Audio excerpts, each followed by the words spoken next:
He protected the Queen's daughter. And now she refuses to let him go. The human stood perfectly still as the blade pressed against his throat, and his eyes never left the young princess who cowered behind him.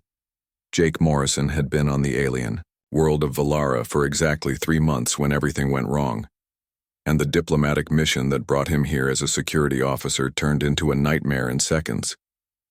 The Valaran palace gleamed like crystal under twin suns, but today its beauty meant nothing because assassins had breached the inner sanctum, and Princess Lyra, the only daughter of Queen Astrid, was their target.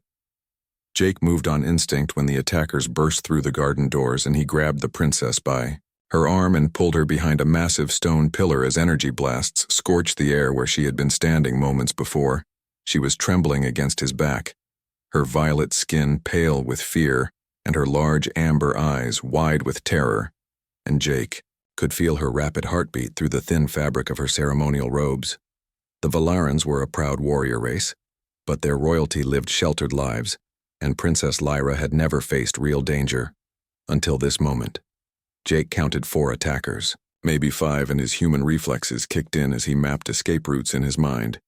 The other guards were down dead or unconscious, and he was alone with a scared alien princess who trusted him to keep her alive. He fired his weapon twice, dropping one attacker, and used the confusion to push Lyra toward a servant corridor. She knew the palace better than him, and together they ran through narrow passages that twisted like a maze. Behind them, the assassins shouted in their harsh native tongue, and Jake did not need a translator to know they were getting closer. They burst into a storage room, and Jake barricaded the door with heavy crates, while Lyra watched him with those impossibly large eyes that held something he could not quite name. "You did not leave me," she whispered in her accented human speech, and her voice carried wonder as if the concept was foreign to her. Jake checked his weapon charge and gave her a quick smile because leaving her was never an option. Not when he had made a promise to protect her. The door shuddered under heavy blows, and Jake positioned himself between Lyra and the entrance, his body a living shield. When the door finally gave way, he fought like humans always did when cornered, with desperate fury and precise brutality that shocked the Valaran attackers. They were not prepared for human tenacity, for the way Jake absorbed hits that should have dropped him, and kept fighting.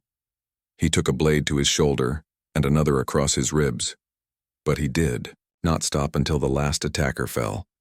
The silence that followed was deafening, and Jake swayed on his feet, blood dripping from multiple wounds. Lyra caught him before he collapsed, her strength surprising for someone so graceful, and she lowered him gently to the floor. Her hands glowed with soft blue light as she pressed them to his wounds, and Jake felt the strange warmth of Valaran healing energy flowing through him. "You are foolish," she said, but tears streamed down her face, contradicting her. Harsh words. Palace guards found them like that. Lyra cradling the wounded human who had saved her life and refusing to let anyone else touch him. The Queen arrived with her royal entourage, and her expression shifted from relief to something complicated when she saw her daughter clinging to the human protector. In the days that followed, Jake recovered in the palace medical wing, and Lyra visited him constantly, bringing him human food she had researched, and sitting by his bed for hours. The other humans in the diplomatic corps noticed the change, and they whispered about the princess who barely left the human soldier's side. Jake tried to maintain professional distance, but Lyra made it impossible, and she declared to her mother that Jake would be her personal guard, and no one else would do. The Queen objected, of course, because tradition demanded Valaran guards for Valaran royalty, but Lyra had inherited her mother's stubbornness. She stood before the royal court with her chin raised high and announced that Jake Morrison had proven his worth with blood and courage. The Valaran nobles murmured among themselves, shocked by the princess's defiance, but also impressed by the human who had faced death without hesitation. Jake found himself promoted to an unprecedented position, personal protector to the crown princess.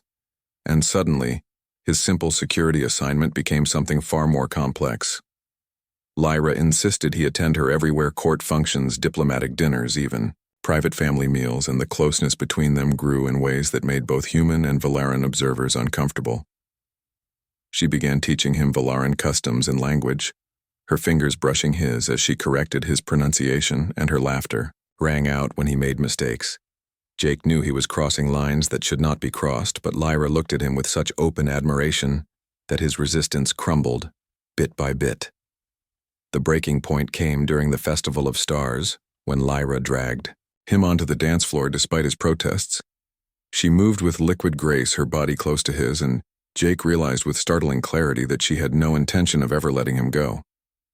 The other dancers gave them space, forming a circle around the odd pair, the human soldier and the alien princess moving together under glittering lights. When the dance ended, Lyra took his hand and led him to a balcony overlooking the city. She turned to face him, and her expression was serious in a way he had never seen before. "My mother wants you reassigned," she said quietly, "and she believes our bond is inappropriate." Jake's heart sank because he had expected this, but hearing it still hurt. "What do you want?" he asked. Lyra stepped closer, eliminating the careful distance he always tried to maintain. "I want you to stay," she said simply, "and I want you to understand that Valerans mate for life, and when we choose completely." Jake stared at her, processing the implications of her words. The princess of an alien race was claiming him, and everyone in the palace could see it. He should refuse, should remind her of duty and propriety and the impossible gulf between their species. Instead, he reached out and tucked a strand of her silver hair behind her pointed ear. "I'm not going anywhere," he promised. Lyra's smile could have lit the entire planet, and she took his hand, pressing it over her heart, where he could feel the steady rhythm that now beat in sync with his own. The Queen eventually accepted what she could not change, and Jake Morrison remained by Princess Lyra's side through every challenge that followed.